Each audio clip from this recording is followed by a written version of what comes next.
Candle march निकालेंगे Gaza के मुद्दे को लेकर। खमेनेई मारा जाएगा तो नारे लगेंगे, तुम जितने खमेनेई मारोगे हम उतने खमेनेई बनाएंगे। वहां पाकिस्तान और बांग्लादेश में जब हिंदू मारा जाता है तो फिर शांत सब हो जाते हैं, खामोश हो जाते हैं। लेकिन जब गाजा में उन आतंकवादियों को मारा जाता है तो फिर यहां कैंडल मार्च निकाले जाते हैं। अब खमेनेई को मार गिराया गया है, पूरे भारत में धरने प्रदर्शन हो रहे हैं। लोग ये कह रहे हैं हमें ईरान भेज दो, हम लड़ेंगे। उनसे कोई कहने वाला हो कि आप परमानेंट क्यों नहीं चले जाते? वहां जो लोग हैं परेशान हैं, यहां आने को कह रहे हैं, हाथ जोड़ रहे हैं, वीडियो बना रहे हैं, मोदी जी हमें बचा लीजिए। इस देश की सरकार से वो रिक्वेस्ट कर रहे हैं हमें बचा लीजिए, और यहां वाले कह रहे हैं हमें वहां भेज दीजिए, हम लड़ाई लड़ेंगे। गजवाए हिंद हिंदुस्तान की धरती पर नहीं होगा। कुछ लोग हैं रहेंगे हिंदुस्तान में, खाएंगे हिंदुस्तान में, और इनको पहचानो, इन चेहरों को पहचानो जो शासकीय योजना में हड़पने की होड़ में पहली लाइन में खड़े होते हैं। दर्शकों नमस्कार, डीएनपी इंडिया में आपका स्वागत है। मैं हूं आपके साथ राहुल चौधरी। उत्तर प्रदेश के मुख्यमंत्री योगी आदित्यनाथ ये कहते हैं, दर्शकों, अगर देश से ऊपर मत और मजहब हो जाए तो वो खतरनाक है, क्योंकि राष्ट्र से बढ़कर कुछ नहीं होता। जो लोग आज यहां पर धरने प्रदर्शन कर रहे हैं, जो लोग आज ये कह रहे हैं 1000 खमेनेई हम बना देंगे, दर्शकों ये कितनी खतरनाक सोच है। आप इस बात को देखिए। हमारा क्या मतलब है किसी से? जब हमारे देश के प्रधानमंत्री कुछ नहीं बोल रहे, हमारे देश के बड़े बड़े नेता वो कुछ नहीं बोल रहे, वो सीसीएस की बैठक कर रहे हैं इस बात को लेकर के कि हमारे जो लोग वहां पर फंसे हुए हैं हमें उनको बाहर निकालना है, उनको वापस लेकर के आना है। और ये हम पहले भी कई बार कर चुके हैं, वो चाहे अफगानिस्तान वाली बात हो, वो चाहे यूक्रेन वाली बात हो, हमने अपने नागरिकों को वहां से सुरक्षित हम लेकर के आए हैं। एक बार फिर से सरकार उसी पर चिंतित है, चाहे वो विदेश मंत्रालय हो या फिर गृह मंत्रालय, सब लोग बैठ करके चिंतित वो हैं, वो चिंता कर रहे हैं कैसे अपने लोगों को वहां से बाहर निकालेंगे। देश के प्रधानमंत्री ये कह रहे हैं, पूरे विश्व के लिए एक बड़ा संदेश है कि जब तक शांति रहेगी, स्थिति अच्छी रहेगी, लेकिन जैसे ही इस तरह की खबरें सामने आने लगती हैं, दर्शकों, ये बार बार ऐसा क्यों होता है? आप मुझे एक बात बताइए, जब पहलगाम में आतंकी हमला हुआ और ये पूछ करके मारा गया कि तुम्हारा धर्म क्या है, तुम्हें कलमा पढ़ना आता है कि नहीं आता है? नहीं आता है तो फिर गोली मार दी। इस देश में आपने कितने लोगों को सड़कों पर देखा? इस देश में आपने कितने लोगों को यह कहते हुए देखा कि हम पाकिस्तान को बर्बाद कर देंगे, उन आतंकवादियों को नेस्तनाबूद कर देंगे? कितने आदमियों को कहते हुए देखा? दर्शकों, हमें क्या मतलब है? हमारे अच्छे संबंध हैं हर किसी के साथ में। कहा जा रहा है कि जी ईरान हमारा दोस्त था, तो इजराइल भी हमारा दोस्त है, अमेरिका भी हमारा दोस्त है, रूस भी हमारा दोस्त है, चीन से भी हमारी दोस्ताना बातचीत चलती रहती है। हमारा दुश्मन कौन है? केवल उस भिखमंगे पाकिस्तान के अलावा। और ऐसा नहीं है कि हमने पाकिस्तान से बात करने की कभी कोशिश नहीं की, ऐसा नहीं है हम कभी एक टेबल पर नहीं बैठे बातचीत करने के लिए, भाईचारे को बढ़ाने के लिए। लेकिन जब यहां भारत में ही भाईचारा नहीं है, आप मुझे बताइए वो पाकिस्तान वाले वो कैसे मान जाएंगे भाईचारा करने के लिए? उनसे अच्छे तो वो अफगानी है, तालिबानी है, जिनके बारे में यह कहा जाता है कि वो कट्टर हैं, लेकिन वो कह रहे हैं कि भारतीय वो हमारे भाई हैं क्योंकि वो हमारी मदद करते हैं, यहां दुनिया भर का इन्वेस्टमेंट करते हैं। और ये जो पाकिस्तानी हैं, जो कन्वर्टेड हैं, उनको यह बात समझ में नहीं आ रही कि उनको भारत का दोस्त बन के रहना है कि दुश्मन बन के रहना है। और यहां जो है कलाकार, आप समझिए दर्शकों, वो पढ़े लिखे डॉक्टरों की फौज जब जाकर के दिल्ली में फटती है, किसी के मुंह से एक शब्द नहीं निकलता, पहलगाम में, उसके पहले कितने पाकिस्तान ने वो कायराना हमले किए हैं, आतंकी हमले किए हैं, किसी के मुंह से एक शब्द नहीं निकलता। वहां के लोग खुशी मना रहे हैं, वहां औरतें नाच रही हैं, लेकिन यहां वाले कह रहे हैं हम 1000 खामनेई पैदा करेंगे। आप इस बात को समझिए दर्शकों, खामनेई कैसा इंसान था, वो कैसा नेता था, वो सुप्रीम लीडर कैसे बना, दुनिया भर की वीडियोस आपको मिल जाएंगी। अभी अगले आने वाले 10 से 12 दिनों तक इसी पर लोग वीडियोस बनाएंगे। खामनेई इतना महान शासक था, खामनेई ने यह कर दिया था, वो अपने देश के लिए यह करने वाला था। अरे जब अपने देश के लिए इतना सब कुछ कर रहा था तो वहां की जनता सड़कों पर क्यों है, वो जश्न क्यों मना रही है? दर्शकों, मैं ऐसा नहीं कह रहा हूं कि पूरे के पूरे ईरान में रहने वाले लोग वो जश्न मना रहे हैं, वो खुश हैं, लेकिन सवाल उन लोगों से है, क्या उनको वो तस्वीरें वहां पर दिखाई नहीं दे रही हैं? क्योंकि वो लोग आजादी चाहते थे। दर्शकों, हिजाब को लेकर के बड़ी बहस यहां पर होती है। देश के बड़े मुस्लिम नेता हैं असदुद्दीन ओवैसी, वो ये कहते हैं कि मेरा ये सपना है, मेरी ये तमन्ना है कि एक दिन एक हिजाब पहनने वाली लड़की वो देश की प्रधानमंत्री बने। ये उनकी सोच हो सकती है, लेकिन वहां ईरान में रहने वाले लोग वो हिजाब से आजाद होना चाहते हैं। ये किसी को समझ में नहीं आ रहा है क्या? दर्शकों, ये धर्म की आड़ में आखिर कब तक इस देश के साथ में खिलवाड़ चलता रहेगा, सवाल यह है। कुछ लोगों को लगता है ऐसे विषयों पर बात नहीं करनी चाहिए। सवाल उनसे भी है कि क्यों नहीं बात करनी चाहिए, क्योंकि जब आप तुलना करेंगे, आप अभी देखिए ना, इंसानियत की बात होती है, इंसान से बड़ा कुछ नहीं होता, इंसान ही इंसान की मदद करता है, वो किसी भी धर्म का हो, वो किसी भी जाति का हो। लेकिन जब इंसानों के साथ में वहां बांग्लादेश में नरसंहार होता है तो कोई बात नहीं करता। वहां मरने वाले वो हिंदू दलित थे, पिछड़े थे, लेकिन यहां दलितों के, पिछड़ों के चैंपियन वो कुछ नहीं बोलते हैं। आज यहां बहुत सारे ऐसे लोग हैं दर्शकों, जो टीवी पर आकर के ये कह रहे हैं देश की सरकार क्या कर रही है। अरे देश की सरकार क्या करे? देश की सरकार का ये काम है, जो हमारे लोग वहां पर फंसे हुए हैं हम उनको वापस लेकर के आएंगे। देश की सरकार क्या करे? जब किसी ने अपना दिमाग वो इतना कट्टर बना लिया है, जहां से सोचने समझने की शक्ति किसी को नहीं समझ में आता, कुछ भी किसी के पास कोई दिमाग नहीं है, तो उन लोगों के बारे में क्या सोचा जाए, क्या कहा जाए? क्या किसी को समझ में नहीं आ रहा है? क्या समझ में सबको आ रहा है, लेकिन यह दिखाना है धर्म से बड़ा कुछ नहीं। यह दिखाना है कि हम आपके लिए खड़े हैं, यह बताना है कि हम इतने खामनेई पैदा कर देंगे। यह सब क्या है? यह सब क्या है?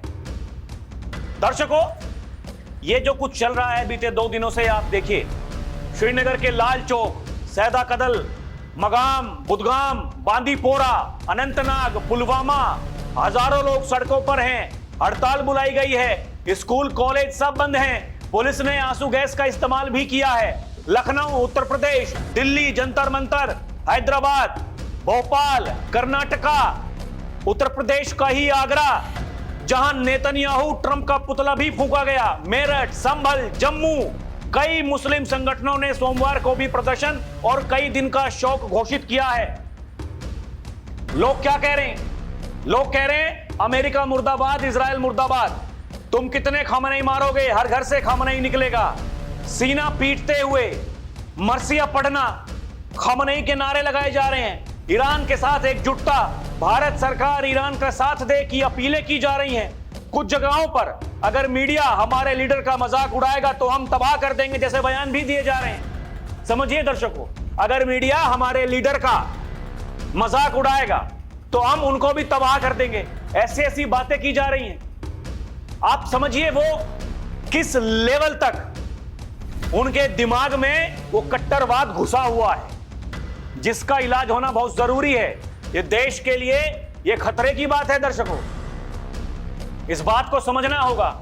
ये नारे लगाए जा रहे हैं, देखिए उनका फोटो लेकर के हाथ में, तुम कितने खामनेई मारोगे, हर घर से खामनेई निकलेगा। शोर मच रहा है दर्शक, शोर, नारे गूंज रहे हैं। देखो छोटी बात है ये दर्शकों, इसलिए लोग ये लिख रहे हैं कि ईरान में खामनेई को मार दिया गया, मारा है इजराइल और अमेरिका ने, साथ दिया है UAE, Saudi, Bahrain, Qatar, Kuwait, Jordan ने, और भारत के जम्मू कश्मीर में खामनेई की मौत के विरोध में हंगामा हो रहा है। अगर भारत पाकिस्तान युद्ध हो तो कौम के नाम पर ये लोग किसका साथ देंगे? लोग ये सवाल पूछ रहे हैं दर्शकों। अब आप सोच लीजिए, किसने मारा है, भारत का इसमें क्या हाथ है? लोग कह रहे हैं प्रधानमंत्री एक दिन पहले गए थे, वहां नेतन्याहू के कान में फूंक करके आ गए कि भैया इनको मार दो। ऐसे ऐसे तर्क हैं लोगों के पास में, ऐसी ऐसी बातें कर रहे हैं। आप मुझे बताइए उसका क्या इलाज है? क्या प्रधानमंत्री मोदी का वो दौरा वो पहले से तय नहीं था क्या? क्या किस दिन खामनेई को मारना है इजराइल और अमेरिका ने ये पहले से नहीं सोच रखा था क्या? ये समझने वाली बात है दर्शकों, लेकिन इन बातों का कोई इलाज है नहीं, क्योंकि जमीन पर अगर आप ऐसी बातों पर बहस करोगे तो लोग आपको मूर्ख कहेंगे कि इस मूर्खता का कोई इलाज नहीं है। यही लोग सवाल पूछ रहे हैं। कल को जब आप पाकिस्तान से लड़ोगे, कल को जब आप बांग्लादेश से लड़ोगे, तो कैसे भरोसा कर लोगे कि ये लोग वो आपके साथ में खड़े हो जाएंगे? आप समझिए ये गंभीर मामला है दर्शकों, क्योंकि वहां तो जश्न मन रहा है। यही लोग कह रहे हैं कि अंतर देखिए, ईरान के लीडर खामनेई की मौत पर ईरान की जनता वो सड़क पर आकर के जश्न मना रही है, यहां भारत में लोग गम मना रहे हैं, छाती पीट रहे हैं। ये कह रहे हैं कि भैया ये अरे क्या हो गया, रो रहे हैं लोग, लंबे लंबे आंसू बहा रहे हैं, जैसे पता नहीं क्या हो गया। आप समझिए दर्शकों, इतना तो ये समझने वाली बात है। घर में लोग कहते हैं, मैं कहता हूं दर्शकों, भगवान करे किसी के साथ में कभी कुछ गलत ना हो, भगवान करे हर किसी के जीवन में खुशहाली आए। लेकिन लोग कहते हैं ना कि जब बुजुर्ग जो हो जाते हैं घर में, जब उनकी मृत्यु हो जाती है तो लोग ये कहते हैं कि भाई ठीक है, उनकी उम्र हो गई थी, कोई बात नहीं, स्वर्ग में चले गए, अच्छा है, यहां धरती पर रहते कष्ट भोगने पड़ते, अब वो उनकी उम्र हो गई थी, ये कहते हैं ना। लेकिन जब कोई जवान होता है वो अगर चला जाता है तो लोग बहुत दुखी होते हैं कि अभी उसने देखा ही क्या था। दर्शकों, ये खामनेई, इसकी कितनी उम्र थी? कोई पूछने वाला हो? जिस तरीके से छाती पीटी जा रही है। देखिए, हम पहले कह रहे हैं हमारा किसी से कोई मतलब नहीं, लेकिन अगर देश में रहने वाले लोग वो देश के प्रधानमंत्री के बारे में ऐसी बातें कहेंगे कि कल होता हो आज हो जाए, हमें कोई मतलब नहीं है, हमें कोई गम नहीं होगा, लेकिन खामनेई अगर मारा गया तो फिर हम छाती पीटेंगे। और देश के बच्चे, दर्शकों, बच्चे, अभी आऊंगा आपको बताऊंगा, जिन बच्चों के हाथों में किताबें होनी चाहिए, नोटबुक होनी चाहिए, पढ़ने लिखने की सामग्री होनी चाहिए, उनके दिमाग में ऐसी बातें कौन भर रहा है? ये समझने वाली बात है दर्शकों। लखनऊ को मिनी ईरान बना दिया है, ये मीडिया रिपोर्ट्स में ये छप रहा है। लग रहा है जैसे लखनऊ ईरान हो, लोग सड़कों पर हैं, पोस्टर लेकर के धरने दे रहे हैं, वहां प्रदर्शन कर रहे हैं। क्या मतलब है? क्या चाहते हैं? क्यों कर रहे हैं? क्या देश से बड़ा धर्म है? सवाल यही है दर्शकों। ये देखिए, लखनऊ में एक महिला रो रो कर कह रही है खामनेई मारा गया तो क्या 1000 खामनेई खड़े हो जाएंगे? मतलब 1000 खड़े हो जाएंगे तो खामनेई की कोई धार्मिक महत्ता नहीं थी, वो सबसे बड़े नहीं थे। ईरान की महिलाएं अपनी स्वतंत्रता के लिए जश्न मना रही हैं, भारत वाली बुरके में रोना पीटना कर रही हैं। क्या इस मानसिक रूप से जो गुलामियत है इसका कोई इलाज है? लोग ये सवाल पूछ रहे हैं दर्शकों सोशल मीडिया पर। ये देखिए, ये महिला है, ये रोते हुए ये कह रही थी, लंबे लंबे आंसू बह रहे थे, क्या हो गया, क्या हो गया? ये तो कोई उम्मीद कर ही नहीं रहा था, क्या हो गया? इसलिए लोग ये कह रहे हैं कि भैया अगर आप 1000 खामनेई पैदा कर सकते हो तो फिर उसके लिए क्यों रो रहे हो? कर दीजिए, 1000 क्या 1 लाख बना दीजिए, बना दीजिए। वैसे भी तो लोग कहते ही हैं, आप तो यही तो चाहते हैं 2047 वो पीएफआई जैसे संगठन वो किस लिए बैन होते हैं दर्शकों, यहां ये भी समझने वाली बात है। यही लोग सोशल मीडिया पर लिख रहे हैं दर्शकों। एक ये मोहतरमा है, मोदी इजाजत दे तो ईरान में जाकर ट्रंप और इजराइल से लड़ने जाऊंगी, ये मीडिया में आकर के मोदी इजाजत दे तो लड़ने जाऊंगी, यही मौका लोग कह रहे हैं, यही मौका है, भेज दीजिए। जो लोग कह रहे हैं मीडिया में आकर के कह रहे हैं जाना है, भैया फ्लाइट बुक कीजिए मोदी जी, वो जिनको लेने के लिए आप जाएंगे, जो बेचारे वहां परेशान हैं, जो रो रहे हैं, साथ में इनको भी लेकर के जाएं। खर्चा उतना ही होगा, तेल उतना ही फूकना है, वैसे भी तेल की बड़ी किल्लत होने वाली है आने वाले दिनों में, तो तेल को बचाइए, इन लोगों को भेज दीजिए वहां पर। लोग ये कह रहे हैं दर्शकों, खर्चा कम होगा सरकार का, ये लोग चले जाएंगे वहां लड़ लेंगे जितना लड़ना होगा, इनकी जो तमन्नाएं हैं वो पूरी हो जाएंगी। लोग ये कहते हैं मैं सरहद पर जाऊंगा लड़ने के लिए अगर कल को दुश्मन से हमारी लड़ाई होती है तो। हमने ये लोगों को कहते हुए सुना है दर्शकों, और उसमें कोई हिंदू मुसलमान नहीं, मैंने बहुत से मुस्लिमों को यह कहते हुए सुना है, केवल हिंदुओं को नहीं। हां, जरूरत पड़ी तो जाएंगे लड़ने के लिए सरहद पर और पाकिस्तान को मार देंगे। लेकिन इस देश में ऐसे भी लोग हैं जो कहते हैं मोदी जी हमें भेज दीजिए ईरान में, हम जाकर के ईरान के लिए लड़ेंगे। इस सरकार क्या कर रही है भैया, भेज दो, भेज दीजिए, इससे बेहतरीन मौका नहीं मिलेगा कभी। योगी आदित्यनाथ उत्तर प्रदेश के मुखिया हैं, वो कहते हैं धरती पर जो बोझ बन के रह रहे हैं तो ऐसा काम क्यों ना किया जाए, बोझ मुक्त धरती को कर दिया जाए। जो धरती पर बोझ हैं उन्हें रहने का कोई हक नहीं है। दर्शकों, छोटे छोटे बच्चे, हम तस्वीरें आपको नहीं दिखा रहे हैं दर्शकों, लेकिन इनकी मानसिकता देखिए। एक पत्रकार जब इनसे सवाल पूछती है, ये कहती है कि आपको कैसा लग रहा है, ये कह रहे हैं अरे देखिए ये ईरान के जो खमनई साहब थे उनको मार दिया, हम तो रो रहे थे। बोले रो रहे थे? बोला हाँ रो रहे थे कि कल को अगर प्रधानमंत्री यहां के जो हैं उनके साथ में कुछ हो जाए तो हमें क्या करना। प्रधानमंत्री तो जाकर के वहां बम दे करके आया है उनको मारने के लिए। ऐसी सोच है बच्चों की, इनकी उम्र 8 वर्ष 10 वर्ष, कौन इनके दिमाग में फीड कर रहा है? ये कैसी सोच है? इस देश का भला ऐसे कैसे होगा? बड़े हैं ठीक है, मान लिया, इनकी तो पढ़ने की उम्र है अभी, इनको स्कूल में भेजिए पढ़ने के लिए, इनको समझ में आएगा, देश की संस्कृति के बारे में इन्हें पढ़ाइए, इस देश ने क्या क्या झेला है इनको बताइए। खमनई के लिए खड़े हो जाएंगे लेकिन प्रधानमंत्री के लिए कुछ होता रहे हमें कोई मतलब नहीं। अगर कोई ऐसी बात कहता है दर्शकों, लोग ये कह रहे हैं इससे बड़ी शर्मनाक बात देश के लिए कुछ नहीं हो सकती है। ये सोशल मीडिया पर लोग ये कह रहे हैं, वो कह रहे हैं मुझे नहीं मतलब ये बच्चा इजराइल के लिए क्या सोचता है, मुझे नहीं मतलब ये बच्चा खमनई के बारे में क्या सोचता है, लेकिन इसकी सोच देश के प्रधानमंत्री के बारे में बेहद ही घटिया है।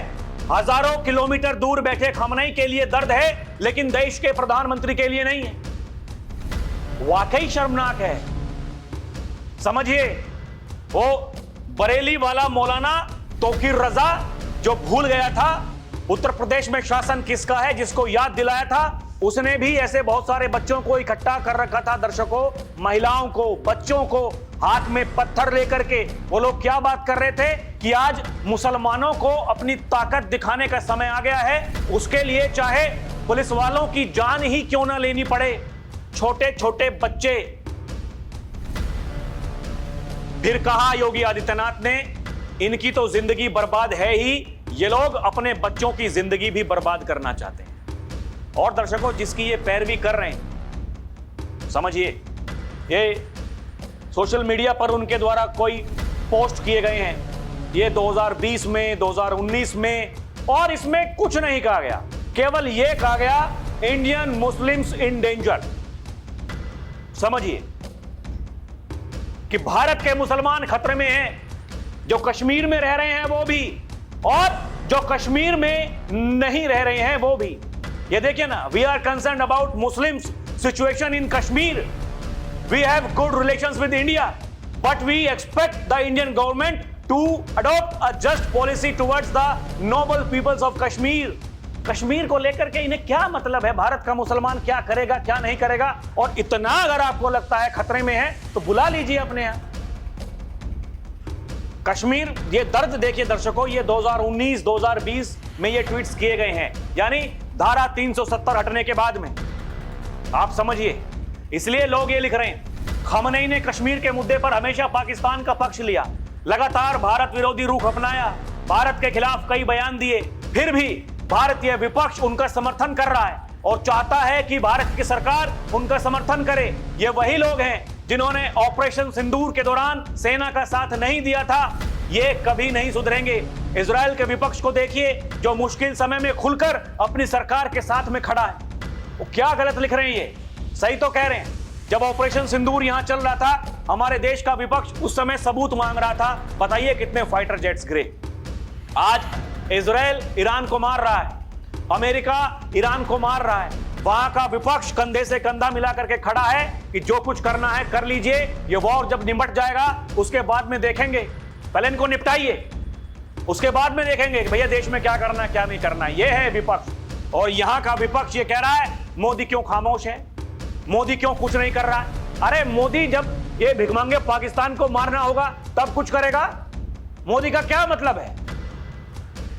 अगर कोई शांति से नहीं रह सकता है तो मोदी क्या करेगा? योगी आदित्यनाथ उत्तर प्रदेश के मुख्यमंत्री हैं दर्शकों, वो यही कहते हैं, ये जितने भी ऐसे लोग हैं जो आतंकवाद को बढ़ावा देते हैं, वो आतंकवाद ही उनका खात्मा करेगा, वो चाहे पाकिस्तान हो या फिर और कोई सा देश हो। और भी ये इस्लामिक कंट्री हैं, वहीं अगल बगल में सब लोग रहते हैं, किसी को कोई दिक्कत नहीं थी। लेकिन एक भाई साहब ऐसे थे जिनको परमाणु भी बनाना था, जिनको अपनी महिलाओं को हिजाब भी पहनाना था। वो लोग उसी 70, 80, 90 के दशक में जी रहे हैं दर्शकों, और सपने देखते हैं कि वो इतनी तरक्की कर लेंगे। ये समझने वाली बातें हैं दर्शकों। ये कूटनीति इसी का नाम है। आपको समझना पड़ेगा, आपको तैयार होना पड़ेगा अपने भविष्य के लिए, देश के भविष्य के लिए। आपको बड़े फैसले लेने होंगे। अगर आप आज फैसला नहीं ले पा रहे हैं तो फिर आप ये मान करके चलिए, आपके लिए भविष्य में बहुत कुछ ऐसा हो सकता है जो आपने कभी नहीं सोचा। अपने देश के बारे में सोचिए, अपने देश की ताकत बनिए। ये लोगों को ये समझाइए कि देश से बड़ा कुछ नहीं। 140-150 करोड़ लोग इस देश में रहते हैं। पहले भारत है, हिंदुस्तान है, उसके बाद में किसी धर्म का नाम आता है। और यहां प्रदर्शन कहा जा रहा है ईरान भेज दीजिए। दर्शकों, यही कह रहे हैं लोग कि भेज दीजिए इनको, इससे बढ़िया मौका कभी मिलेगा नहीं। अभी के लिए इतना ही दर्शकों, और आपसे हमारी गुजारिश है, आप हमारी वीडियो को देखते हैं, भरपूर प्यार देते हैं, हजारों में लाखों में, लेकिन आप चैनल को सब्सक्राइब नहीं कर रहे हैं। आप हमारी ताकत बनिए, हम मजबूत होंगे तो देश की आवाज को मजबूत करेंगे। अभी के लिए इतना ही। आप देखते रहें DNP इंडिया, हर खबर भरोसे के साथ। नमस्कार, जय हिंद।